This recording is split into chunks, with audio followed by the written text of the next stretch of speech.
बिस्मिल्लाहिर्रहमानिर्रहीम, अस्सलाम वालेकुम। मैं असदुल्ला खान हूँ। वैसे तो ये खबर 2-3 दिन पुरानी हो गई कि शहबाज शरीफ ने किस तरह से मरियम औरंगज़ेब को शटअप कॉल दी है और किस तरह से उनको पीछे धकेल कर मलिक अहमद खान को अपना तर्जुमान मुकर्रर किया और ये पैगाम दिया कि जो कुछ मरियम औरंगज़ेब मेरे हवाले से कहे उसको दुरुस्त ना माना जाए, उसको संजीदा ना लिया जाए, बल्कि मेरे बारे में जो कुछ मलिक अहमद खान कहेंगे वो मेरा बयान होगा।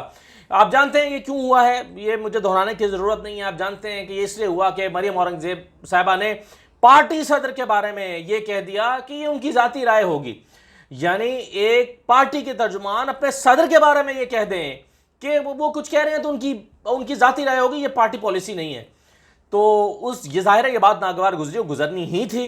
लेकिन मैं आपको ज़रा मरियम औरंगज़ेब का पस मंज़र बताना चाहता हूँ और स्टोरी पीछे से क्या चलती हुई आ रही है, उस हवाले से कुछ चीज़ें आपके सामने रखना चाहता हूँ। देखिए, सबसे पहले तो आपको याद होगा जब नई हुकूमत आई थी और नई हुकूमत में आने के बाद मरियम औरंगज़ेब के ख़िलाफ़ भी तहकीकात का आगाज़ हुआ था, क्योंकि इनके पास बड़ी इंपॉर्टेंट मिनिस्ट्री थी, इंफॉर्मेशन की मिनिस्ट्री। और मरियम औरंगज़ेब जो हैं वो एक दफ़ा जब पार्लियामेंट में कौमी असम्बली के अंदर जब वो खिताब कर रही थी, बातचीत कर रही थी, तो फवाद चौधरी ने कहा था कि ज़्यादा बात ना करें या ज़्यादा बोलने की ज़रूरत नहीं है, तो आपके ख़िलाफ़ भी एक रेफरेंस आ रहा है। अच्छा, फिर उसके बाद खबरें छपी कि मरियम औरंगज़ेब के ख़िलाफ़ नैब ने तहकीकात शुरू कर दी हैं और नैब ने 8 इल्ज़ामात के तहत तहकीकात का आगाज़ किया था और वो आठों इल्ज़ामात बड़े संजीदा थे।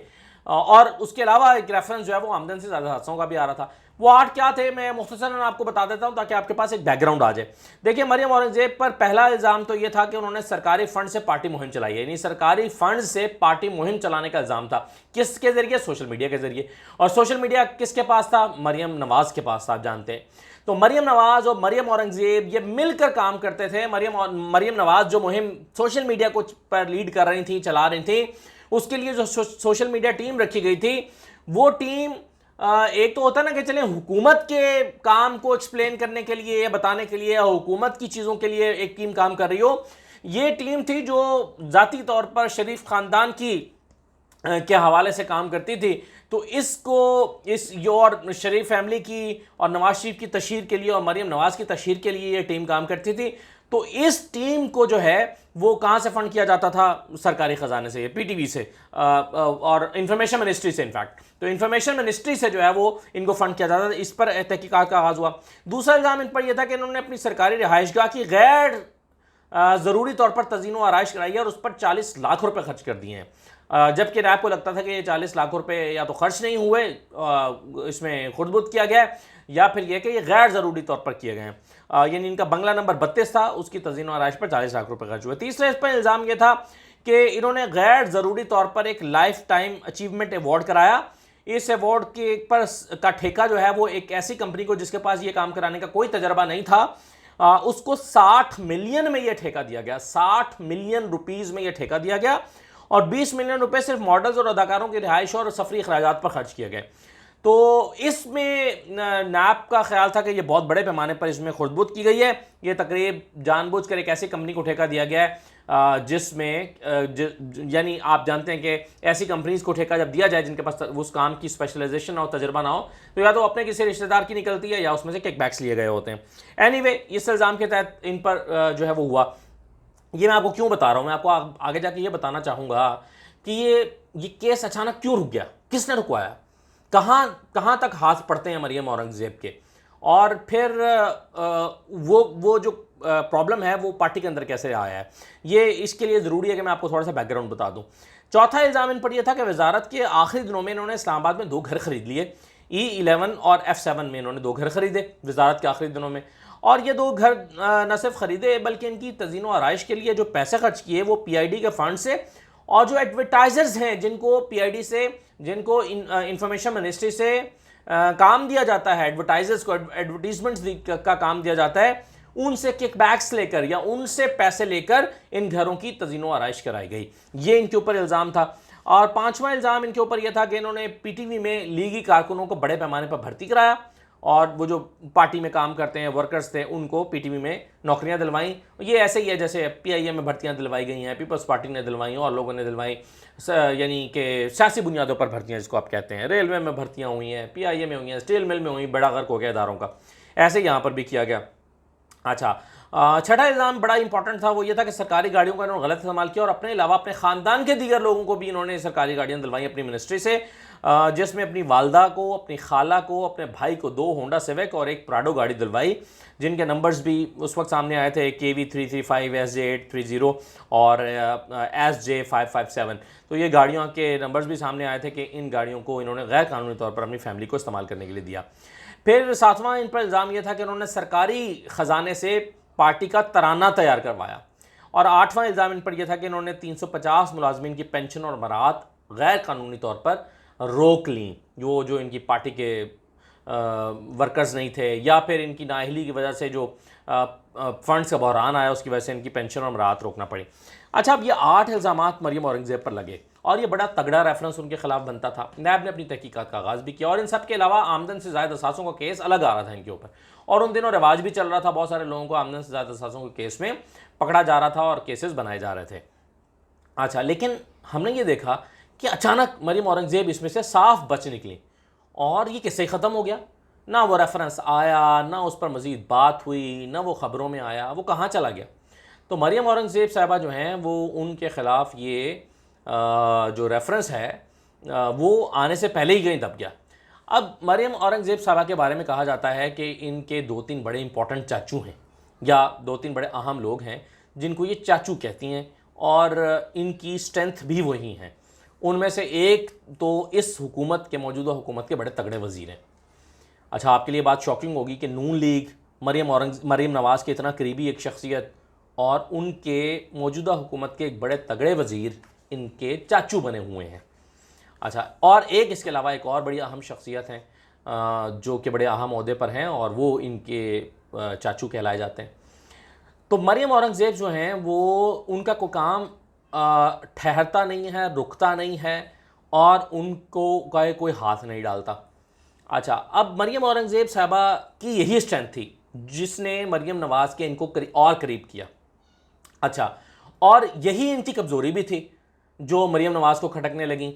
मरियम नवाज़ को ये लगता था कि ये अपने काम सारे इनके सीधे रहते हैं, लेकिन अगर मुझे कोई फेवर चाहिए या मुझ पर अगर कोई दबाव कम होना चाहिए तो उसमें मरियम औरंगज़ेब इतना इंपॉर्टेंट रोल प्ले नहीं कर रही। ये इनको बीच बीच में शिकवा होता था मरियम औरंगज़ेब से, मरियम नवाज़ को, लेकिन इसके बावजूद मरियम औरंगज़ेब को उन्होंने अपने करीब रखा और पार्टी की वो तर्जुमान रही। उसकी वजह ये थी कि मरियम औरंगज़ेब विकेट के दोनों जानिब खेल सकती थी, यानी वो शहबाज शरीफ के भी करीब रहना जानती थी और मरियम के भी। तो मरियम नवाज़ को ये लगा कि मरियम औरंगज़ेब अगर शहबाज शरीफ के भी करीब रहेंगी तो मैं दीवार के उस तरफ भी देख सकती हूँ। और इस बात का एहसास शहबाज शरीफ साहब को भी था कि इनकी लॉयल्टीज़ मुझसे ज़्यादा मरियम के साथ हैं, ये मरियम के ज़्यादा करीब हैं, मरियम के करीबी दोस्त हैं। और आप जानते हैं कि जब पिछले साल ख़ास तौर पर और इस साल के भी मार्च तक जब शहबाज शरीफ साहब, और सर्दियों में ख़ास तौर पर रोज़ाना आया करते थे नैब कोर्ट में, और फिर जब ये सेनेट इलेक्शन होने वाले थे उन दिनों में नैब में शहबाज शरीफ आया करते थे, तो मरियम औरंगज़ेब रोज़ाना उनसे मिलने आया करते थे। ऐसा लगता था कि वो पैगाम रसानी का भी काम कर रही हैं, क्योंकि जो लोग जेल से बाहर बैठे हुए हैं उनका जेल के अंदर बैठे हुए लोगों से भी रब्ता होना चाहिए, और वो आके शहबाज शरीफ साहब से मिलती भी थी। तो ये भी एक स्ट्रेंथ थी उनकी कि उनको वो दोनों तरफ, यानी मरियम नवाज़ के भी बहुत करीब थी और शहबाज शरीफ के भी जो है वो पार्टी तर्जुमान होने की वजह से उनका ओहदा इस तरह का था कि वो करीब थी। तो उनकी के बारे में मरियम और नवाज़ को यही स्ट्रेंथ फील होती थी कि चलें ये ज़रा उधर की भी खबर ले आती हैं मेरे पास, और मेरे पास रहकर जो है वो मेरे साथ तो इनकी लॉयल्टीज़ हैं ही। अच्छा, अब हुआ ये कि मरियम औरंगज़ेब बेशक मरियम नवाज़ के ज़्यादा करीब हैं, लेकिन बहरहाल पार्टी सदर की तर्जुमानी तो उनको करनी थी, पार्टी की वो तर्जुमान है।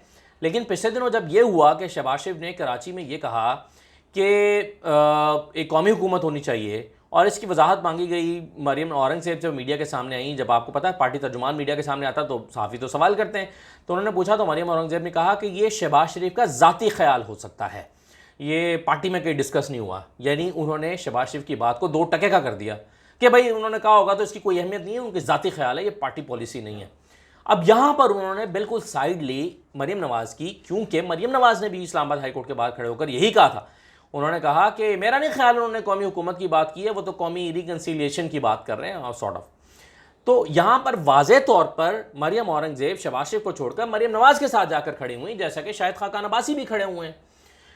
तो ये बात अब मेरे सोर्सेज ये कहते हैं कि शहबाज शरीफ को बहुत नागवार गुजरी, यानी इसका इजहार सिर्फ इस बात से नहीं होता कि ये जो उन्होंने मलिक अहमद ख़ान को लेकर आए हैं, बल्कि उन्होंने अपने करीबी लोगों में इस बात का बड़ी नागवारी का इजहार किया कि ये मरियम औरंगज़ेब जो हैं ये ट्रस्ट वर्दी नहीं रही और इनकी लॉयल्टीज़ मेरे साथ नहीं हैं, इनकी लॉयल्टीज़ मरियम के साथ हैं। अच्छा, अब इनकी लॉयल्टीज़ का मरियम के साथ होना और शहबाज शरीफ के साथ ना होना ये वाज़े तौर पर यह भी साबित करता है कि दो धड़े इतने स्ट्रांग किस्म के बन गए हुए हैं कि अब शहबाज शरीफ और मरियम इकट्ठे नहीं चल सकते सियासत में।